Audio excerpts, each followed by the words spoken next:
نمنع عنه الأكل ونخبي منه الحلويات ونعمل قفل على باب التلاجة، ودايما نفكره انه بيعاني من سمنة وزيادة وزن. بسم الله واهلا بكم، يا رب تكونوا بخير. عاملين ايه؟ للاسف في ناس كتير بتتعامل مع الاطفال والمراهقين بالطريقه ديت لنزول الوزن. يلا نعمل لك نظام غذائي اتحرم من الاكل، ده بيخبي الاكل من ورايا، انا لازم احط قفل على باب التلاجة. لكن الحقيقه ان الطفل اللي وزنه زايد والمراهق ما ينفعش يتعاملوا كده تماما. انت نفسك لما بتكون بتنزل في الوزن ما تحبش حد يعاملك كده، لكن احنا بسلطتنا على ابنائنا بنسبب لهم عقد ومشاكل، وفي الاخر برضو ما بينزلوش في الوزن، ده ممكن يزيدوا. في اغلب الاوقات الطفل اللي بيعاني من سمنه بيكون اتعرض لتنمر كبير في حياته خارج البيت، ما ينفعش احنا نكمل عليه تنمر جوه البيت. بلاش نتكلم كتير وتعالوا نقول الحل عشان نريح الاباء والامهات. انا عارفه ان انتوا خايفين على اولادكم وان الضغط ده بيحصل بسبب الخوف، بس الطفل اللي بيعاني من مرض السمنه، وهنا بقول مرض لان السمنه مرض، هو محتاج احتواء وبيت كامل يساعده وبيئه خارجيه تحفزه على انه يكمل نظامه الغذائي. اول خطوه كل الاباء والامهات بيقعوا فيها اننا نحسس ابننا ان هو المشكله، هو السبب في زياده وزنه. انت رايح جاي على التلاجة عمال تاكل، انت ما بتقفلش بقك، انت بتخبي الاكل من ورايا، انا مهما اعمل فيك برضو انت هتزيد في الوزن. وكلام كتير ممكن يوجع الابناء وهم بيواجهوا ده ان هم يزودوا اكل. زي انا ما بطبطب على الامهات والاباء ومش بحب احملهم المسؤوليه كامله في تغذيه ابنائهم، هم كمان يطبطبوا على ابنائهم وما يحملوهمش مشكله الوزن ازاي. تاني خطأ بيقع فيه الاباء والامهات ان الطفل يعمل نظام غذائي لوحده،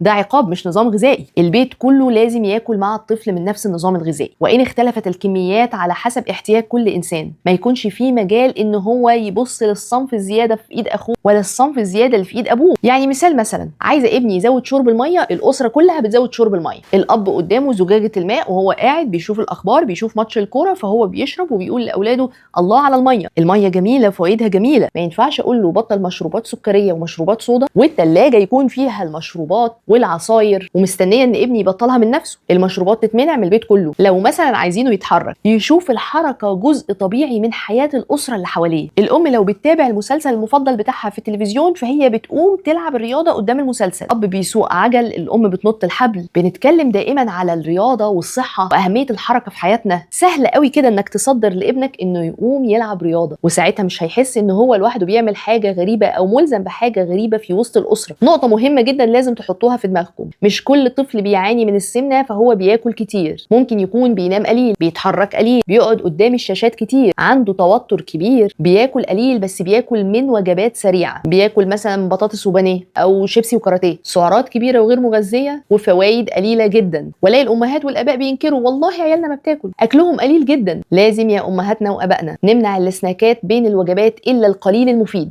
ويكون الاعتماد على وجباتنا الرئيسيه. الاطفال بتنزل مجرد بس ان احنا ننظم الوجبات الرئيسيه ومواعيد الغذاء، نلاقيهم بينزلوا في الوزن وصحتهم بتكون احسن. مهم جدا اني ازود الالياف والبروتين في وجبه ابني. الالياف اللي من الخضروات، الخضروات مفيدة جدا، اوعوا تسمعوا للي بيقول لكم ان الخضروات غير مفيدة. المصادر الاساسية للفيتامينز والمينرالز، المينرالز اللي هي المعادن، الخضروات والفواكه هما المصدر الاساسي للفيتامينز والمينرالز. مهم جدا انك تقلل السعرات لابنك. لما ازود الالياف في وجبة ابني وازود بروتين هتقل السعرات ويزيد معدل الشبع، وبالتالي هتقدر تتحكم في السناكات الكتير اللي كانت ما بين الوجبات. اوعى تشرب سعراتك، كمان مرة اوعى تشرب سعراتك. المشروبات الغازية، المشروبات السكرية، حتى العصاير الفريش بيكون نسبة السكر فيها عالي. مش معنى كده ان العصاير الفريش في نفسها مضرة. انا لما بكون عايز انزل في الوزن فانا عايز اقلل سعراتي على قد ما اقدر، فبدل ما اخد عصير برتقان فيه 3 و4 برتقانات معصورين اقدر اخد برتقانة واحدة سليمة مليئة بالالياف والفوائد، كده انا شبعت وقللت سعراتي. النوم مهم جدا للطفل اللي عايز ينزل في الوزن. قلة النوم مرتبطة بزيادة الجوع والنهم واضطرابات هرمون الشبع عند الاطفال. الطفل محتاج نوم هادئ ومنتظم يوميا في نفس الميعاد.